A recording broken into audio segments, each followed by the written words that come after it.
What's up, everybody? It is the MLB strategy video. We've got 14 games to talk about. Josh, once again, is not here. Chris is not here either. He'll be here for the live stream. 14 games to talk about. Get to osmo.com. Check out the ownership projections if you're a premium member. The MLB rankings that come out and get updated throughout the day. What's up, David? Yeah, so 14 games. The pitching is quite top-heavy, and I think there's 4 clear-cut top guys. So if you listen to the night shift, talked briefly about each of them. So Severino, Paxton, Kluber, and Charlie Morton. And I'm a little bit worried about Morton, but I think you can pretty much make a good case for any of these guys as the top guy on this slate. And then below that, it gets a little dicey. So there's not really a punt option I feel good about for pitching. I mean, there's a couple that I think are usable, but really, really scary. So I'm going to let some people trickle in. If anybody's got some overarching questions about the slate, I can get to those. And then we will start with the game-by-game breakdown. And we're going to start with Seattle and Baltimore. How'd you guys' night end up last night? For whoever's in the chat right now, I don't know how many people we have.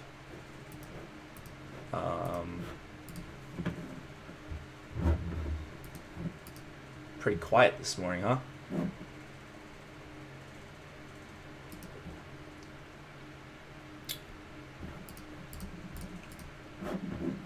All right.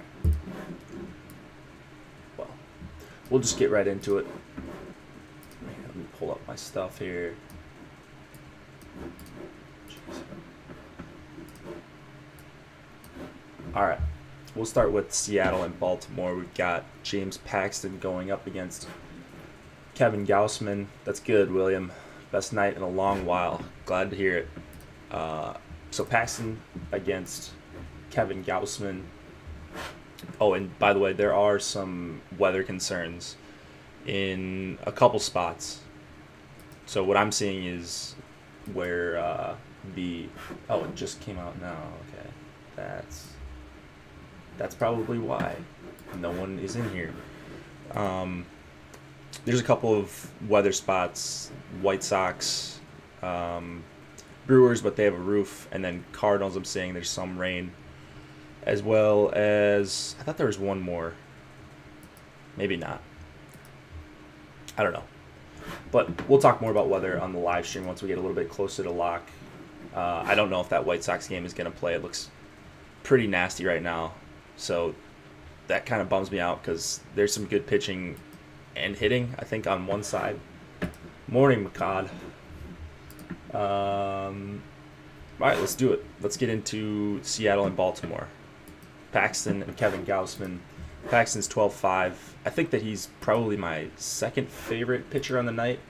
It's a good strikeout matchup for him. He's going to get a ton of righties, which is fine for him. He's still striking them out at an over 30% clip. It's not like he has a tough time with righties, and I'm going to be having a bunch of Paxton. I think I'm going to zero in on him and Severino at that top tier, and they're also the first and third most expensive guys in the slate. So that means I'm going to need some cheap pitchers. I don't really want Baltimore bats in this game.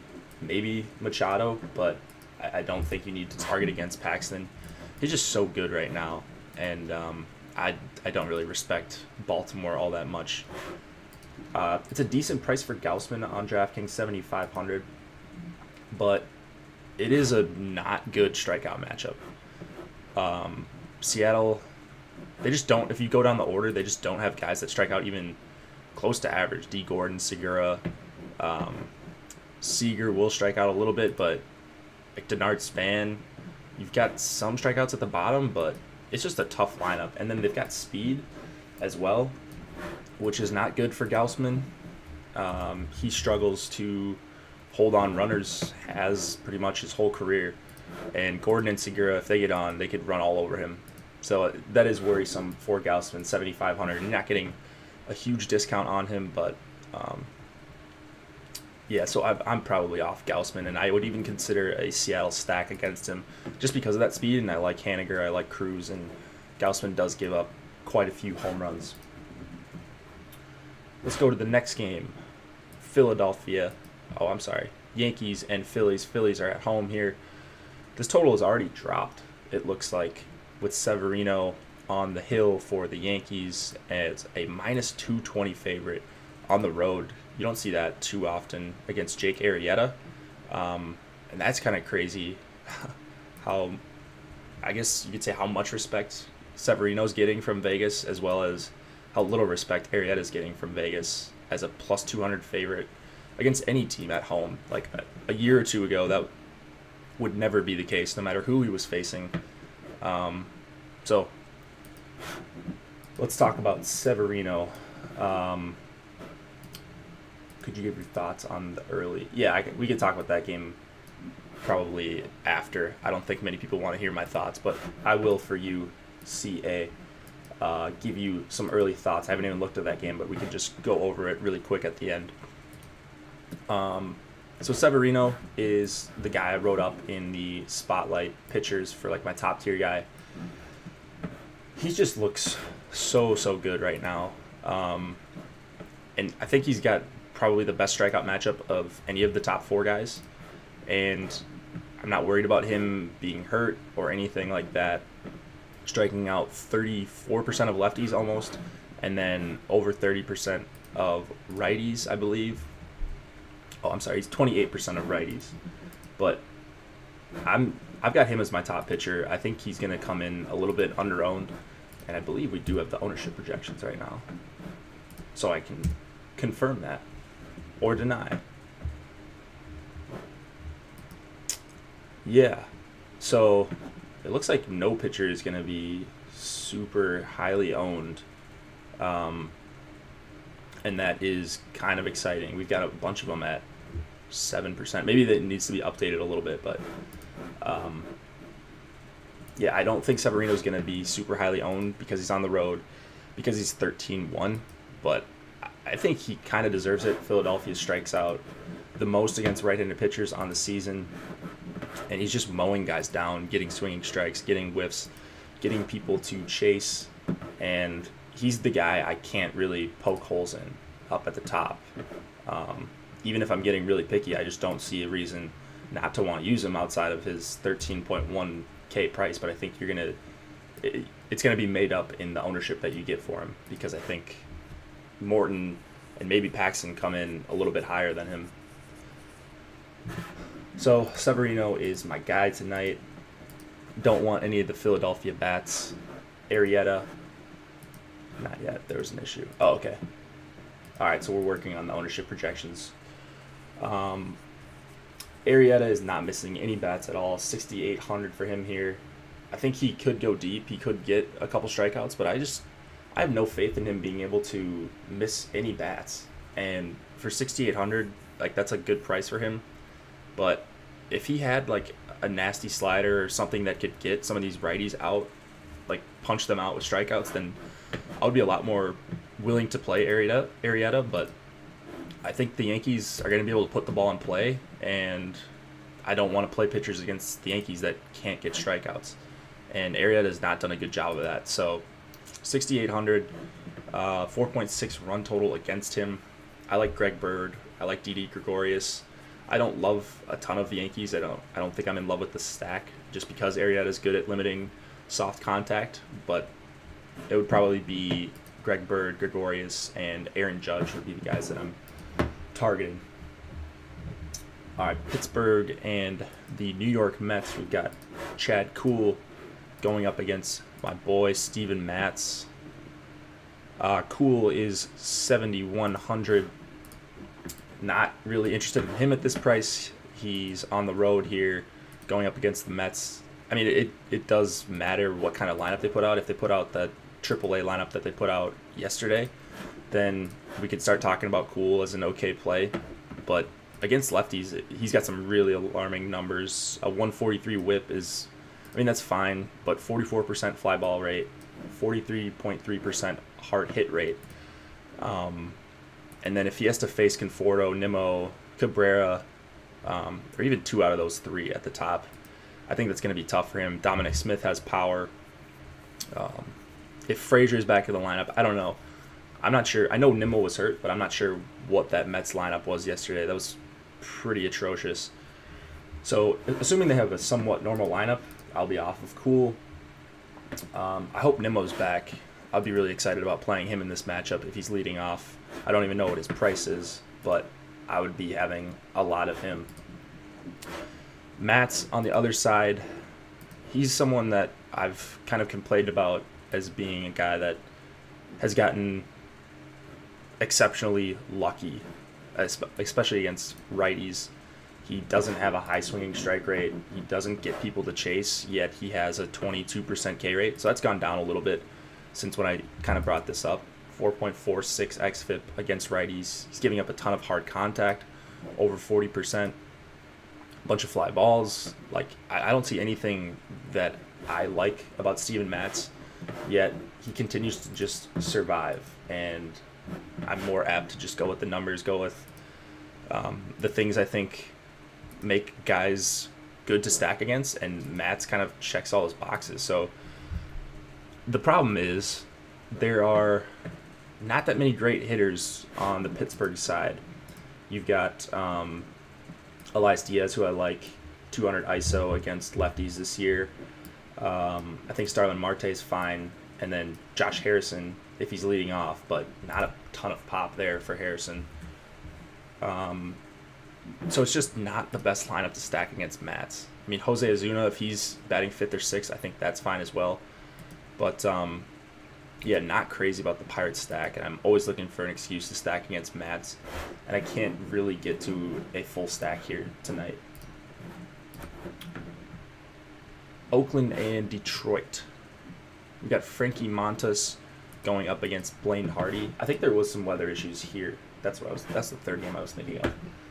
But now it looks like that's changed. So we got Frankie Montas against Blaine Hardy. I'm not crazy about Montas' price.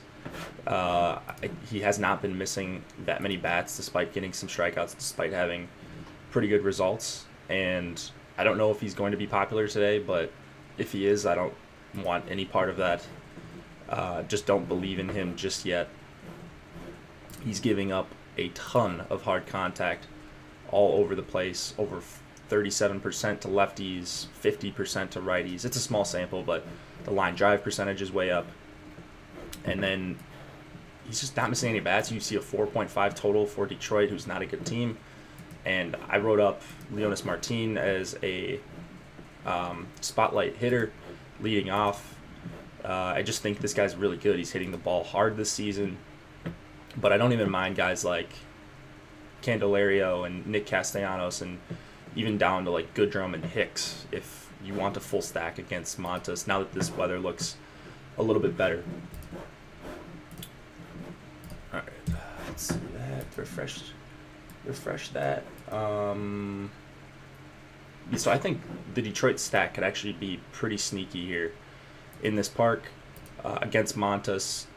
Like I said, good results, but not necessarily someone that I believe in, or I believe in as being a good pitcher just yet. All right, Hardy going for the Tigers. I mean, he's 6,600, so I kind of wrote him off just because I saw the weather. But he is 6,600. You can make a case for him. Oakland strikes out a ton against lefties for the season. Not so much lately, but there is a case to be made for Blaine Hardy. The problem is I like some of these individual matchups for the A's, specifically Chad Pinder. Pinder leads the MLB in hard hit percentage against lefties on the season.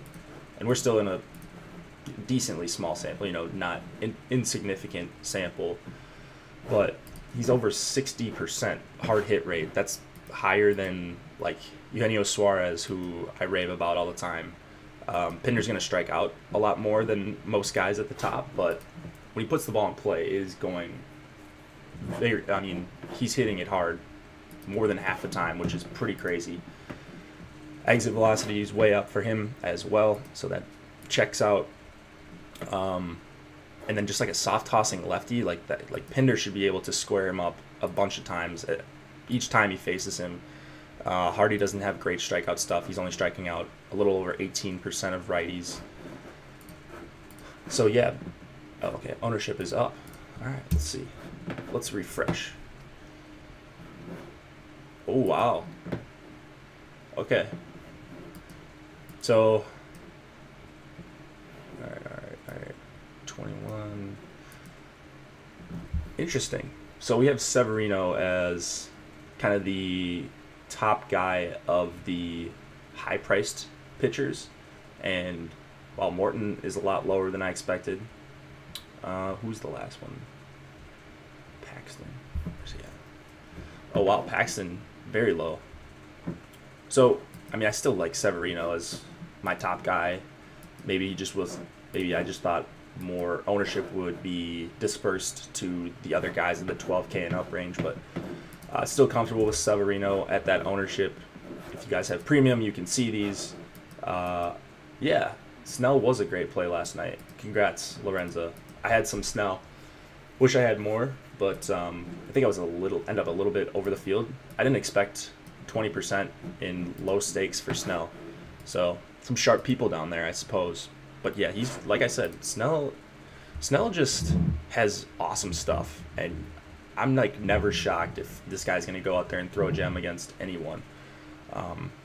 So we talked about him a little bit more, kind of got on him more as the day went on. Yeah, Snell was the nuts last night. I don't know what he ended up with, like 30 plus, but yeah, that guy, I love playing that guy. Anyways, what was I talking about? Oh, ownership.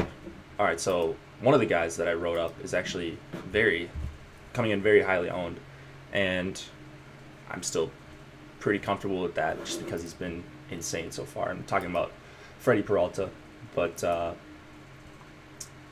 yeah, so I'm not looking at pitching in this Oakland-Detroit game.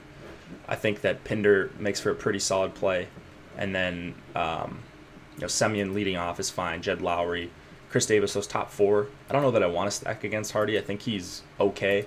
Like I said, there's a case to be made for even playing Hardy because Oakland has been striking out so much against lefties this year. But he's just not a guy that I'm super excited about playing. All right. We have the Angels against the Red Sox. Let's see here. Red Sox, big favorites in this one, minus 175. John Lamb going up against David Price.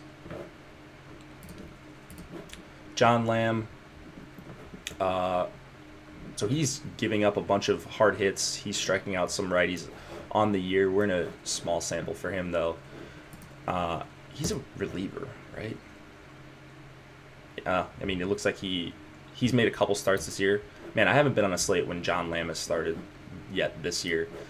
And admittedly, I don't know a bunch about him, but he's 4,800. He's going up against the Red Sox, huge total. I don't think I can make a case for playing Lamb. I mean, Red Sox have kind of positively regressed against lefties. We were talking about them as being one of the worst teams in the MLB against lefties to start the season, even like a month and a half in, and now they've kind of gotten back to at least near average for the year. So that is a little bit more along the lines of what we thought they were going to be. They're still only at an 86 WRC plus, but before they were literally bottom, like worst WRC plus in the MLB. So it's nice to see them improve a little bit. And I mean, they should improve. They have Mookie Betts, JD Martinez, Bogarts. But like looking at this Red Sox lineup, so people are going to see that total and just want a full stack. But looking at this Red Sox lineup, I think that I'm not all that interested in a full stack. I think that I'm interested in three players a ton. So Betts, JD, and Xander Bogaerts. But they're all very, very expensive, all 5K and up. That's 6,100. And if they're going to be that expensive. Like, I don't want to put in an Andrew Benintendi for 5K against a lefty. Like I've said numerous times, he's not a good hitter against lefties. Or he's not the same hitter, I should say. He doesn't hit the ball hard. He doesn't get on base. He strikes out way more against lefties. And he's got this high ISO, but I mean, that doesn't add up with the rest of his stats as you know, in terms of him against left-handed pitching. So I'm not crazy about the full stack. I was ready for that showdown as well. But I will be playing a lot of those three guys, and that's how I'm going to get my Boston exposure. I mean, if you want to play Christian Vasquez, it's a fine punt against the lefty for 2,600 on DK. I'm sure he'll be somewhat popular, assuming this Red Sox stack is going to be popular. Let's see how popular Red Sox actually are. Yeah, so we've got Vasquez being one of the higher owned catchers of the night. That's Eduardo Nunez is the second highest owned Red Sox we have. I'll be way underweight on Eduardo Nunez. We've talked about him as not being a good hitter this year, just overall, and against either hand. So I don't want to play him at chalk. But I'm really interested in Bogarts for 5K. I don't think a lot of people want to pay that price. And then Betts and JD, who, there's no secret, they're two of the best hitters on the slate. David Price for 8,300. I'm not excited about playing him. The Angels there's just not enough strikeouts in that lineup for 8,300. Kind of an awkward price range. I think there are guys in that range that have much better strikeout matchups or much better strikeout stuff in their careers, or in their at this point in their career. So Price is fine. I think he's somewhat safe. I only like Trout against him as someone I want to play for the Angels. So it's really just Trout. But yeah, not just. I think Price is safe. I don't think he's got much upside in this matchup. So he's just a whatever play for me. Cincinnati and we'll go Arizona and Miami. Yeah, we're gonna do that. So we've got Zach Godley going up against Eliza Hernandez. No interest in Hernandez. I actually like the Arizona stack. Once again, it looked like they were gonna be in pretty good shape yesterday right off the bat. They got 3 runs against Dan Straley. Then they kind of cooled off. But I think they can touch up Eliza Hernandez. So I'm liking John Lamb. John Lamb's the pitcher for the Angels. Jake Lamb, David Peralta, Daniel Descalso, even down through Avila, he's projected to be in this lineup, 2,500 against a righty, showing signs of life. And then you've got Goldschmidt in there, of course, John Jay at the top. Chris likes him because he gets on base a ton, and I sort of agree. So I'll be on the Diamondback stack once again against Eliza and that Marlins bullpen. Godley going for the Diamondbacks. He's put together a string of nice starts, and now he gets a pretty soft matchup against the Marlins. They have they're below average in K rate, on base percentage, like one of the worst in the MLB in ISO against righties, at 85 WRC plus against them on the season. Godley he struggles to get ahead of people, and that's why it's so frustrating for him. He could have huge outings if he just limited the walks and he just didn't give at bats away. And when you're getting behind people, you have to throw strikes to get back in ahead of the count. And he can't do that. He can't throw he can throw a 2-0 curveball. He's done that before, but it's just really frustrating to watch him pitch sometimes because he'll strike out 3 guys in a row and then walk 2 guys on 8 pitches. But that doesn't really matter for DFS. You're looking for strikeouts, and he's got the strikeout. He's got the strikeout matchup here for sure. Like I said, a couple of nice starts in a row. He survived that Pittsburgh start, which was good to see, even though it wasn't a good strikeout matchup. He got 5 strikeouts in 6 innings, just a couple walks. If he could just find a way to get ahead of these Marlins, he could have 10 strikeouts here easily. And 9,200, you're kind of paying for a ceiling game, but I I think he's got the chance to do it. I mean, who in this Marlins lineup really scares you? Because I don't see anyone. Maybe a Justin Bour, but I mean, Real Muto's a good hitter, but righty, that's fine. Let's see. Do you know anything on Real Muto? Let's see.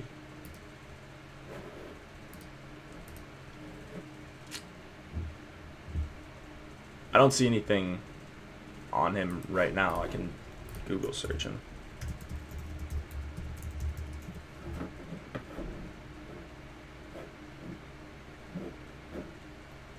Is Real Muto on the trade block? What? I don't know. Can't play Godley at that price on DK. I disagree. I think you can. I don't think he's going to be highly owned. We don't have him being highly owned. So yeah, I think you can play Godley at that price. I have no problem with it. Yeah, I mean, 15%, 14%. I'm comfortable with that ownership. He's not super chalk at that price. Then, like if he's 35, 40% or something, then yeah, you probably don't want to play Godley at that price. But he's definitely got upside here. So, all right, that'll do it for that game. Basically, the Diamondbacks onslaught is where I'm going for that game. Not all that interested in anyone on the Marlins pitching or hitting. All right. Let's go to, where are we at? Cincinnati and Atlanta. We've got a stack in the Spotlight article for this game. Matt Harvey going up against Anibal Sanchez. So just Harvey against lefties has been a very bad situation for him this year. He's dishing out 41% hard contact, a 5.34 xFIP, and then he's just striking out over 15% of lefties. And you've got a park that plays well to lefty power. Freddie Freeman, Markakis. Markakis seems to go underowned all the time, and I don't get why. Like, he's 4,600, but he's playing like a $4,600 player. And against Matt Harvey, I'm willing to pay for pretty much any of these lefties. I like Santana. I like Camargo.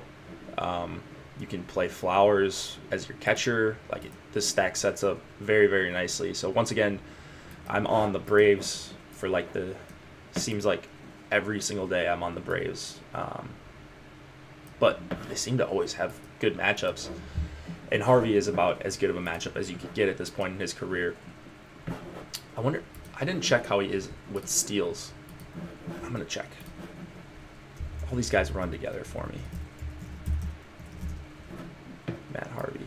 Oh, yeah. You can steal on Matt Harvey. Wow. Yeah, you can definitely steal on Matt Harvey. So Enciarte and Albies both get a bump for me there. So now I like this stack even more than I did just 5 seconds ago. Wow. All right. Yeah, Braves, one of my favorite stacks. They're in the Spotlight stacks. I'll press publish on that right now if you guys want to read that. Here we go. We're going to publish the pitchers as well. And one more. The hitters. Where are we at? All right, there we go.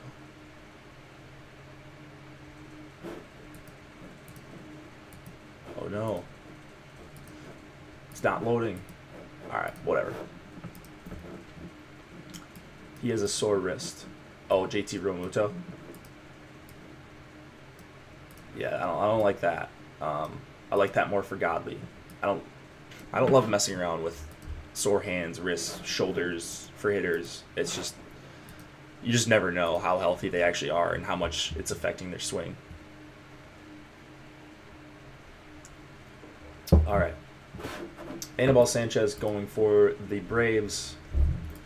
So the Reds aren't a perfect strikeout matchup. Fultonevich had kind of a inconsistent start yesterday. It was walking guys, but then striking guys out and getting out of jams.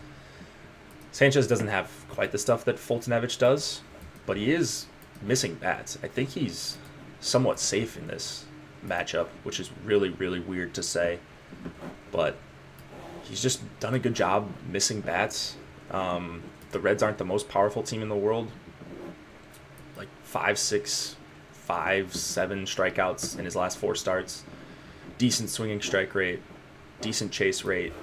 Like, he just seems like he's just gonna go 5 or 6 innings here and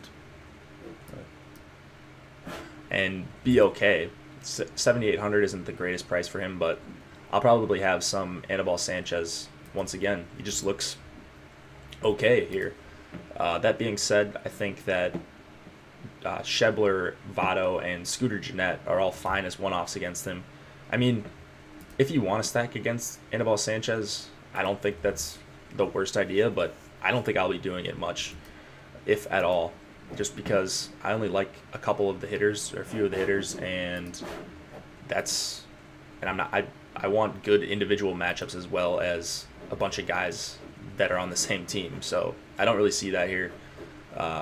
Just going to nitpick a few hitters against Sanchez and call it good. Yeah, so that's good for that game.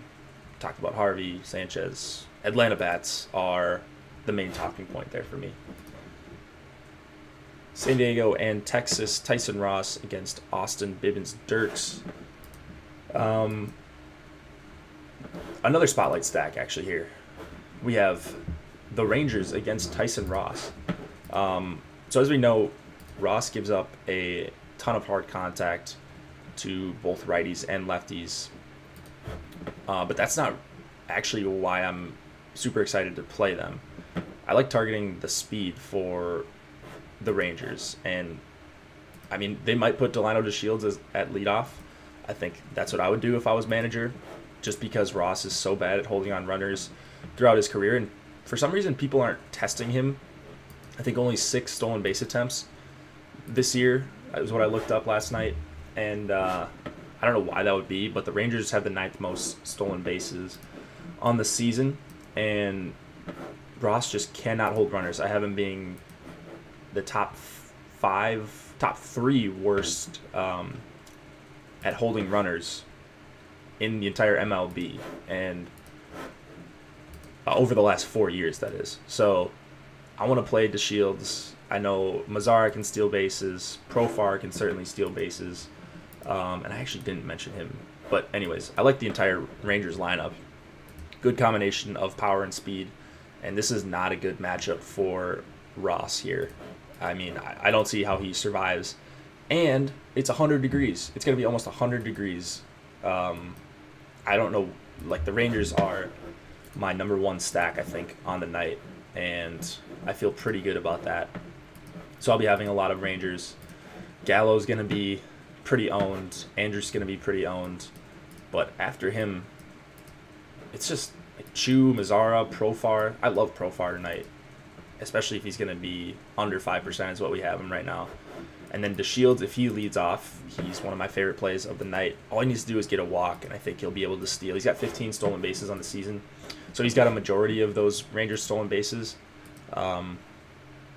But, man, like, there are a few guys here with a handful of stolen bases that if they've got the scouting report right and they're getting on base, they should be able to just swipe bags all night on Tyson Ross and make things difficult for him. Do you have lines and implied totals? Oh, yeah, I can start saying that. So the Padres are plus 104 underdogs, 4.9 run total for San Diego, 5.2 run total for Texas. And so I mentioned Texas as one of my favorite stacks of the night, not going anywhere near Ross, 8,500. Where do you go for your stats on speed, stolen bases? Yeah, so Baseball Reference, you can look up at a team level the stolen base statistics, or individual level, you can look up like stolen base leaders and, like, you know, attempts, stolen base attempts, because that's really what you're looking for. I mean, if you've got a great catcher behind the plate, they might throw out some guys, but you want guys that are going to be aggressive, because it doesn't hurt you that much if they get thrown out. You just want them to being attempting stolen bases regularly, and they should do it against Ross, especially DeShields. So I hope that he gets on base and is able to swipe a couple bags at low ownership, or even one steal. and score a run, then you're pretty much there for 3,800. And then the site I go to check for stolen base, like how pitchers hold on runners, is razzball.com. You just go to, you just click on tools, and there's something, I can't remember what it's called. I have it saved as a bookmark. Let's see. Stolen, or SP, here. I can just post the link.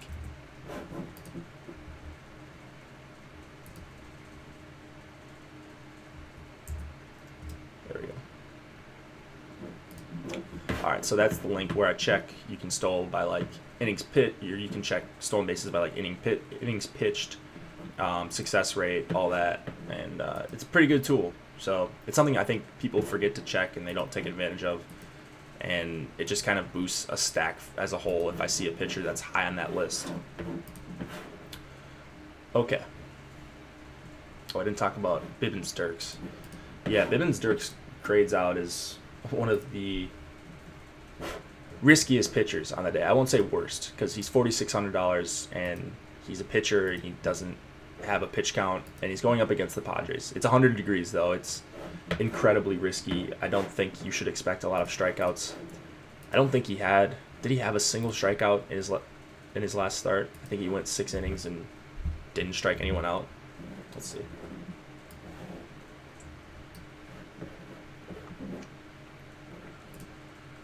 Bibbins-Dirks. He went 6 2/3 with no strikeouts. Man, you rarely see that in today's MLB. The good part about Bibbins-Dirks is his chase rate, or his O-swing percentage. 37%, that's pretty awesome. So if he can get the Padres to chase, he may be able to get them to ground into, weak, or I should say, he should be able to get weak ground balls. But if you're not missing bats and it's this kind of weather, the ball is just going to fly. And that's concerning for a guy like Bibbins-Dirks. So incredibly risky. I wonder what we have his ownership at. I can check that. Oh, we've got him basically unowned. So that makes him, I don't know. I mean, he's at least in play for $4,600. You're looking to get up to a stud, but I mean, you want him to go 5 innings with 3 strikeouts and just survive. That's about it. Just get you double-digit points. He may not have a great chance to do that, but that price allows you to do so much. So that's the appeal. I don't think he's a great play. I don't think he's anywhere near an all-in play, but I mean, I'll be overweight if he's gonna be 1% owned.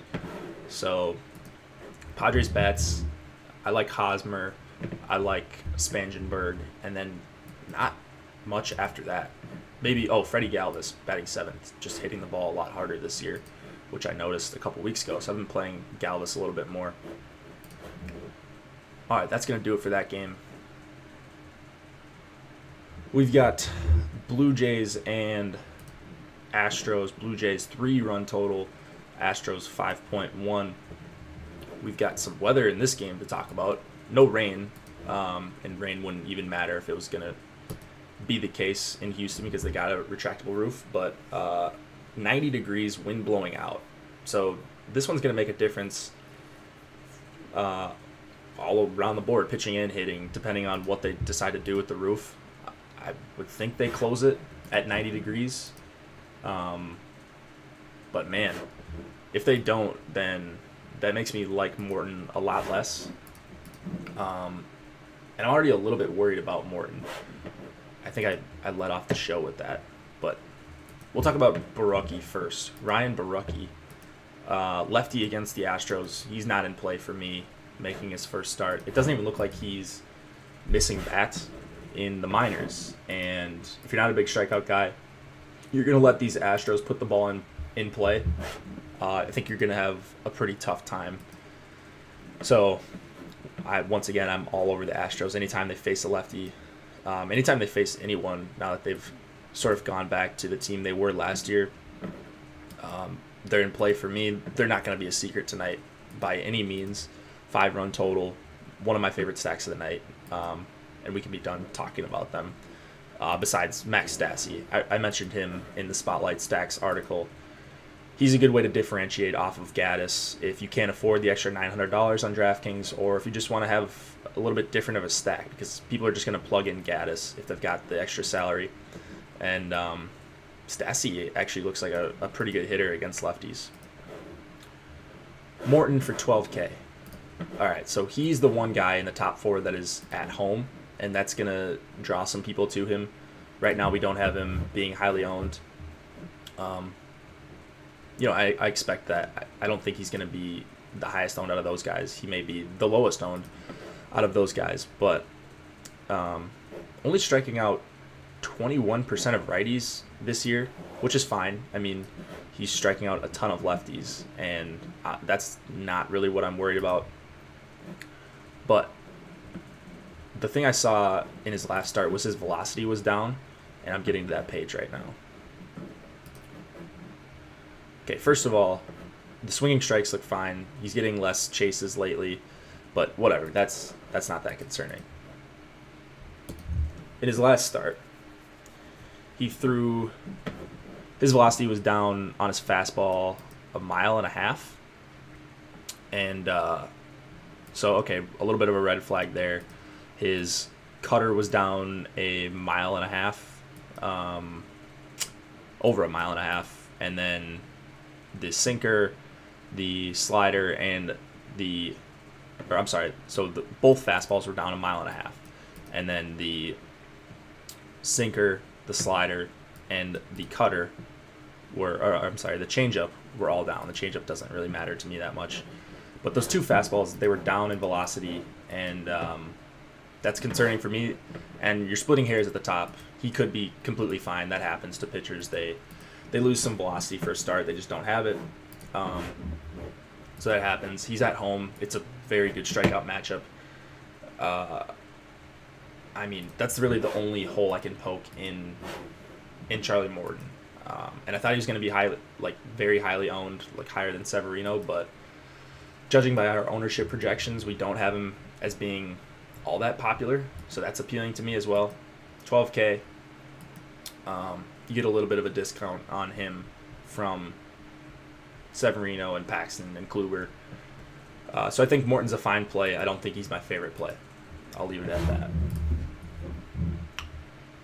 Kansas City and Milwaukee. Here we go. We've got Jake Junis going up against Freddie Peralta. There's weather concerns for this game, but again, the Brewers have the retractable roof. So if they're smart, they shouldn't have to worry about that.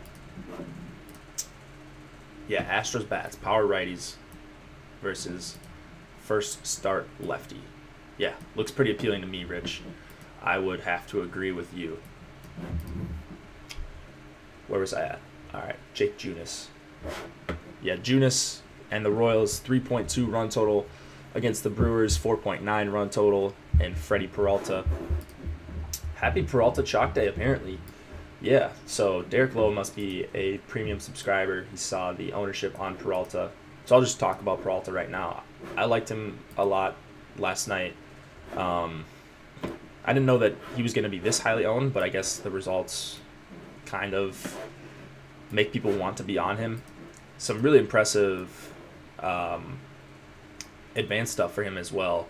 14.3% swinging strike rate. He's amongst the league's lead in whiffs per swing rate. Easy for me to say.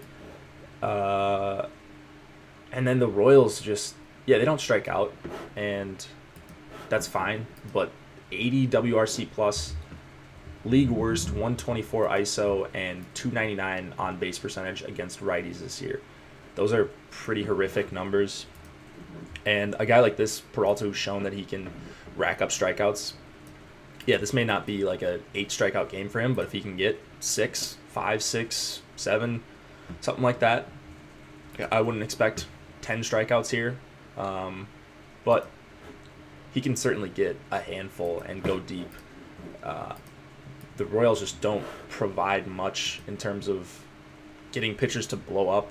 It should be neutral weather conditions, as this game should be played inside. And there's just a lot to like about Peralta. The only thing you don't like is that ownership.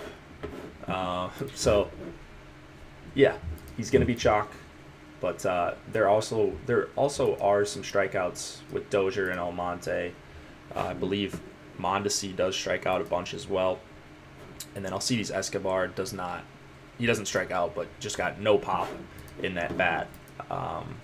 So I don't know, just a pretty easy play for me to play Peralta. A little worried about the ownership, but I also don't see where else you're going to go in this range. Yeah, I don't know. What do you guys think of Peralta? You guys worried about that ownership? Because I kind of am, but just where do you pivot to is my question if you don't like that ownership. All right.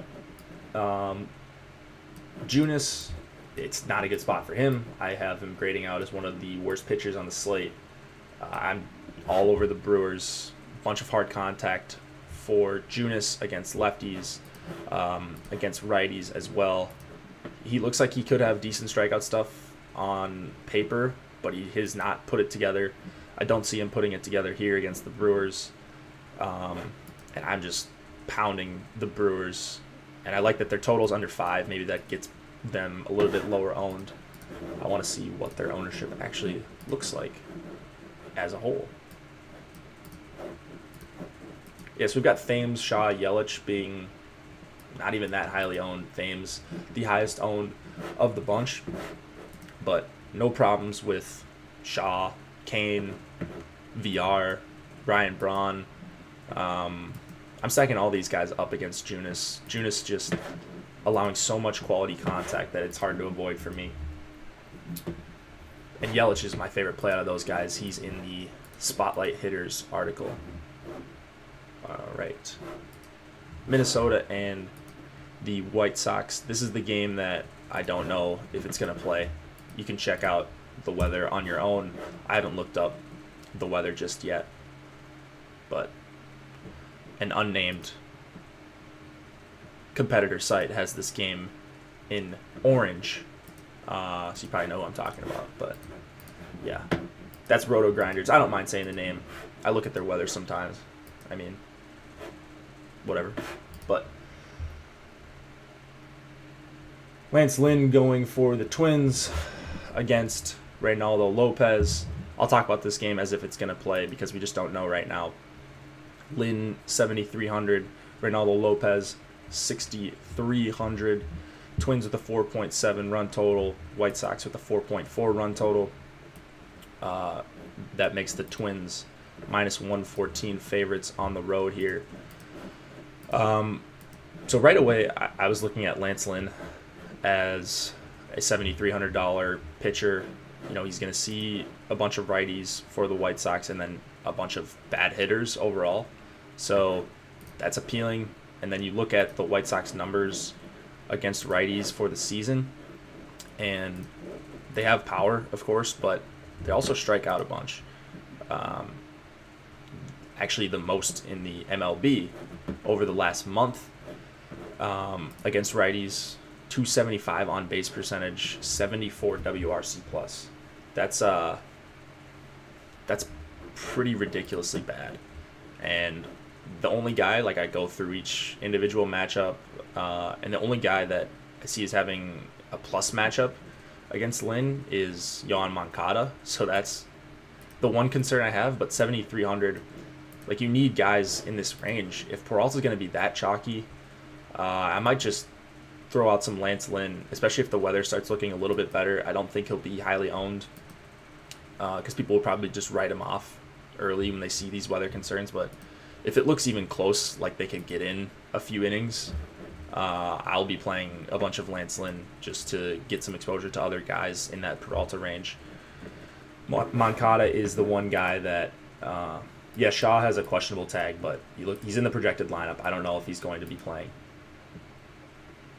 Is he not going to be playing? I don't know. Anyways. Yeah, you can make a case that Abreu's fine as well. Oh, Avisel Garcia's back too. Interesting. I didn't see that. But anyways, Moncada is the one guy that I would be actively targeting against Lance Lynn. And then Lopez, I mean, this is also why I want this game to play really bad, is because I want to play all the Twins lefties against Lopez. call right now.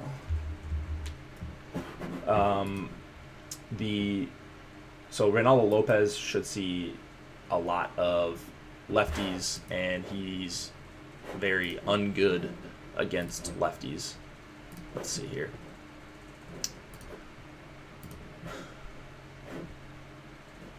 .7% K rate, 51% fly ball rate, 615 xFIP, and then 34% hard hit rate against lefties on the season for Reynaldo Lopez. And then the Twins hit righties pretty well, actually, despite them being a thoroughly average to below average team.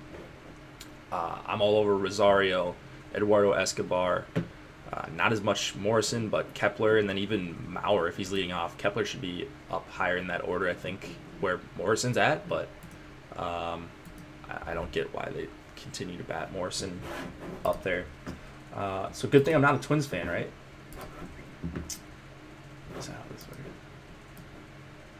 What are you talking about, Randy? What was your question? Oh, Baltimore. Wait, EVP Baltimore against Paxton. Oh, it's because you didn't ask it on the game that we were on. But anyways, I don't look at BVP unless it's like a tiebreaker thing. Then I might look at it, but the sample is so small for most BVP that it's not significant enough for me. Significant enough for me, I should say. So there's your answer. Cleveland and St. Louis. Kluber against Carlos Martinez. Kluber with a 4.3 run total. The Cardinals with a 3.3 run total. St. Louis. So 3.3 run total against Kluber for St. Louis at home is pretty alarming. That's really low for a team with a lot of power. This game also with some weather concerns, wind blowing out. It's going to be humid and pretty hot. So if this game plays, that's a little concerning for Kluber, but the guy's elite. I mean, he's had a bunch of nice starts in a row. And really that one downfall is weather. So I can poke holes in everyone, like I said, besides Severino, whether it be weather or velocity concerns or just a bunch of guys with the platoon split against them. So I'm just getting really, really picky about these top four guys, trying to narrow it down to get just a couple of them so all my lineups don't end up with the same sort of lineup construction. I'm not targeting bats against Kluber. I think he's a phenomenal play. 12-9, but I do prefer Severino against him. That being said, Kluber looks like he's going to be a little bit lower owned. So there's always a case to be made. You get a lower owned Corey Kluber, like that just sounds good right there. And he's gonna get 6-7 righties, maybe? No, 6 righties. If they have Greg Garcia and Colton Wong in there, but it's not like Kluber has a super tough time with left-handed bats, so it's not worrisome, especially when the bats are Greg Garcia and Colton Wong at the bottom. Then you get that pitcher spot as well. Just looks like Kluber should be able to mow these guys down once again. And then Carmart going for the Cardinals. Could be another blow-up spot for him. The guy, you just never know if he's going to have it. You never know when he's going to start walking guys. 7 walks per 9 to lefties on the year. 5.33 xFIP. Against righties, he's fantastic. Always has been. Even when he's got, like, his stuff is just crazy sometimes where he can't control it. And that translates into a lot of fantasy points for the opposing team. So you've got overpriced Jose Ramirez, overpriced Francisco Lindor. Brantley's fine. But then you get that sort of made up with the $3,300 Lonnie Chisenhall, who I like. Kipnis, pretty cheap. Naquin down in the 8th spot is fine as well. I like this full Cleveland stack against Carlos Martinez. I think it could be another blow-up spot for him. So I'm going to get these low-owned Cleveland bats when I pay down for pitching. Or if I play like Bibb and Sturks, then I could probably get in these Cleveland bats plus Severino or Kluber or someone like that. All right, Chicago and LA, the Dodgers. Lester against Ross Stripling. 3.6 run total for the Cubs, 4.5 for the Dodgers. 75 degrees, it looks like, a little bit of wind blowing out. But Pitcher's Park, I don't have any interest in Lester here. That shouldn't come as much of a shock to you guys. Where's Corsi? Don't disrespect my boy, Greg Garcia. Yeah, Corsi, what's up, man? Good to see you in chat, man. Anyways, no interest in Lester. He's not my man. Lester, I don't think he's very good against righties anymore. I think he's just average against them. The stolen bases are going to be an issue. 37% hard contact for Lester against righties this year. The whip's fine, but striking out under 19% of them. 460 xFIP. I mean, the numbers aren't even great. I don't know why people don't want to target against Lester. So I'll have Justin Turner, Kike Hernandez, Matt Kemp. Oh, thanks, Mark C. Yeah, I don't take lefties against John Lester, but so like if Muncie's batting second, that kind of mucks things up for me. But I like Puig, Kemp, Turner, and Kike. So I'll have a handful of these Dodgers, probably more mini stacking depending on what they do with their lineup. But Justin Turner for 3,600 against the lefty is pretty egregious. That seems like a cash play if I've ever seen one. I don't mind targeting against Lester in cash. 8K for 10 strikeout upside. Count me in. Who are we talking about? Carmart? Oh, I don't think he has 10 strikeout upside against the Indians.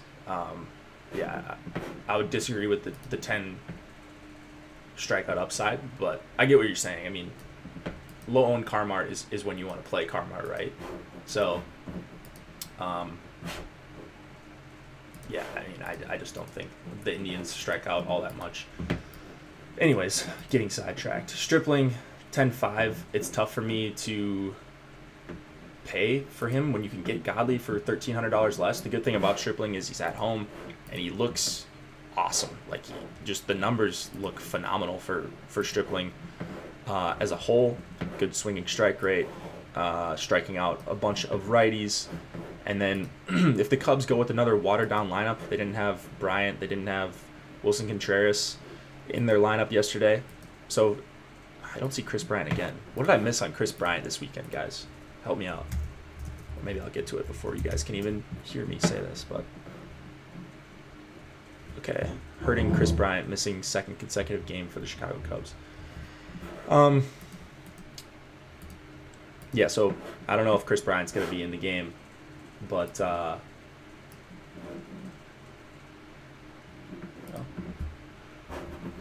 getting information on houses, that's what you're hearing. If you're hearing a ding, the texts are going to my computer looking for a new house. But anyways,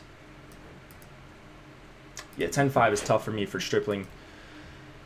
But I mean, I get it. He's at home, low run total for the Cubs.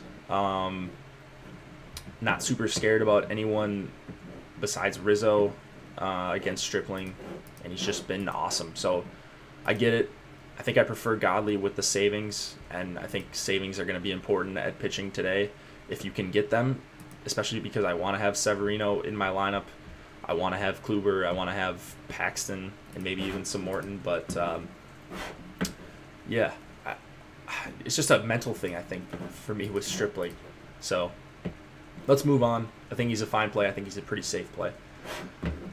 Bettis against Derek Holland in the Rockies and Giants. We've got Colorado with a 4-run total, Giants with a 4.6 run total. That's a pretty healthy total for them at home, and that's probably because of Chad Bettis on the mound. Wind blowing out, but that's nothing new. It's good pitching weather here, I will say. And that kind of leads me to talking about Chad Bettis. I thought that when I was looking at this last night before I saw the ownership projections and all of that, I thought that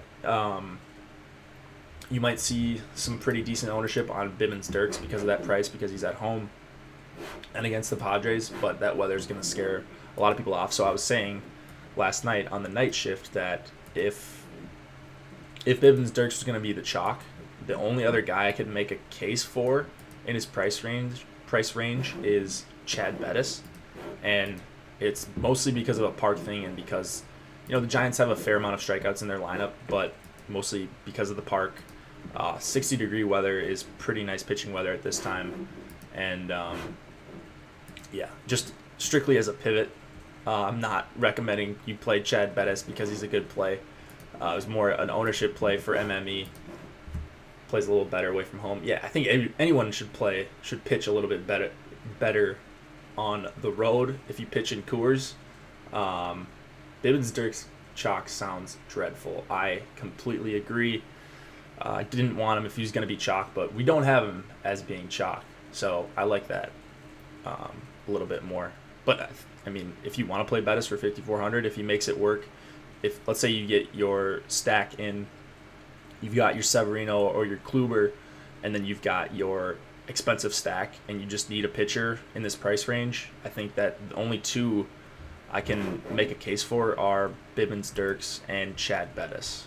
So I'll say that and just kind of leave it there. I don't want to be attached to Bettis or Bivens Dirks, really, to be honest. I've already gone down with the Bivens Dirks before, and I do not want to be ultra heavy on either of these guys, but they'll end up in some of my lineups just because of their prices, and I can say some positive things about them. All right, Holland going for the Giants. There's just too many righties. One last ride. Yeah, maybe. Too many righties here for me for Holland to play at 7,400. If he was a right-handed pitcher and he was going up against the Rockies, and the Rockies are away from Coors, obviously, in this huge park, then I would be all over Holland if he just had, if he reversed his splits and he was a right-handed pitcher.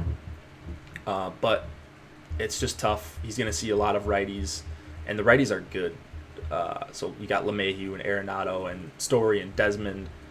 It's just a concerning matchup for Holland. The only thing I can really say that's good about him is the park. Other than that, he's not going to get enough lefties here for me to want to play him. And, yeah, not all that interested in hitting in this game. I think you can make a case for a McCutchen or Brandon Belt. And you can make a case for Arenado and Story.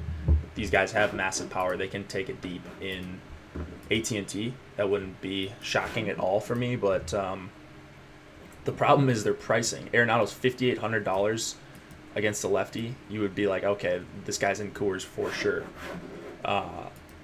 Story $4,900. It's just tough to pay for those guys outside of Coors, but you will get them at very low ownership. All right, who's got questions? I had a request to talk about. Okay, oh, that was the first game, the showdown slate. To be honest, I don't play a lot of showdown slates. I was doing it for NHL, and I thought that was pretty fun. But for MLB, it's not the same. I don't think it's not as fun for me game theory wise, especially when you have Max Scherzer going for the Nationals in Tampa Bay, like one of the best pitchers parks. Stack the Rays versus Max. Yeah, man. So Scherzer is so dominant right now. Always has been dominant against righties, and then you've kind of seen the strikeout numbers dip against lefties. This year, a little bit of a dip, but 43 to 34% going from righties to lefties. Gives up more fly balls to righties. Whatever. I mean, Scherzer's gonna. Nice, sorry. What's Scherzer priced at for this showdown slate? What's the most underrated stack? Yeah, that Matt's ownership, right? On Andres. What's the most underrated stack tonight, in your opinion?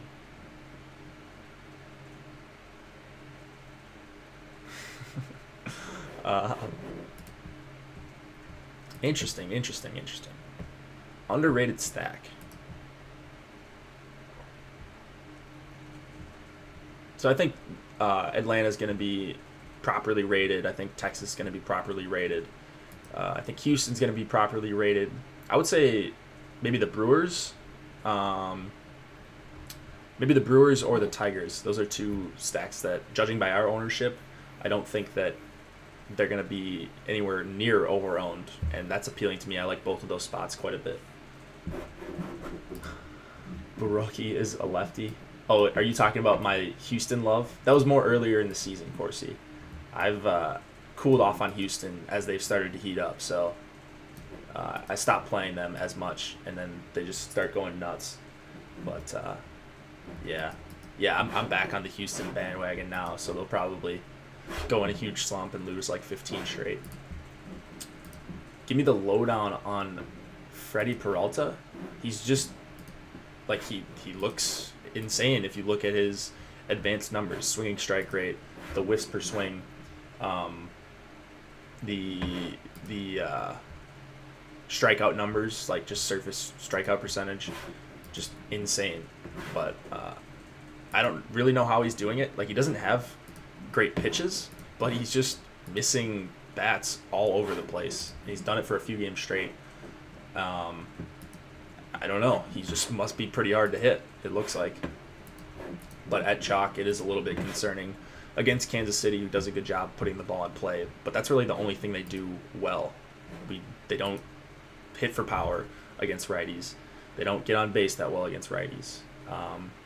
So it's more a bet on Peralta than the actual matchup itself, I would think. I think he's somewhat safe in the spot. Are you willing to eat the chalk on Peralta? I mean, I just kind of talked about that. I wish he was lower owned. I mean, anyone you like, you think you want him to be low owned because you want to have more of an ownership stake in them. But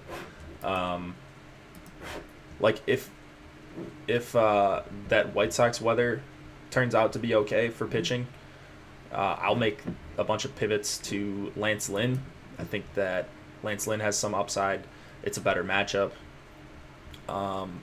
You can play Anibal Sanchez. We talked about him a little bit. But then, man, I think Peralta has the most upside, which is weird to say because it's not a good strikeout matchup. I don't really want to play Gausman. I think he's got a pretty poor matchup.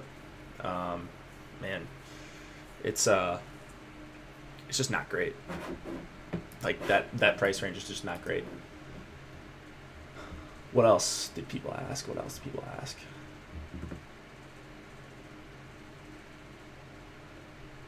Buckholz.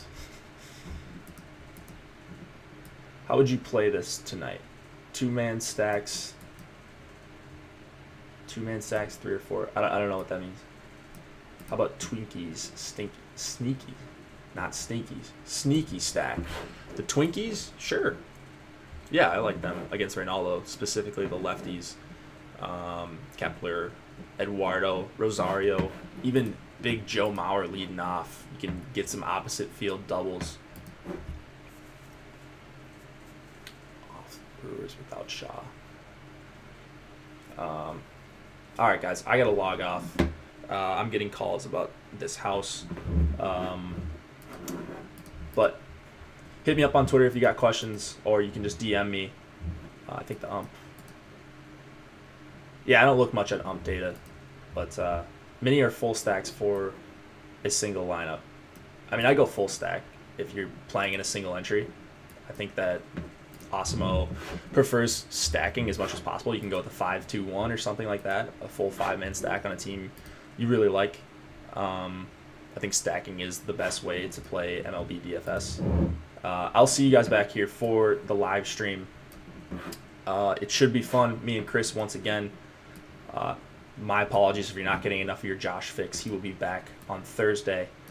But good luck, guys. Thanks for hanging out in chat, and we will see you back at 6 Eastern.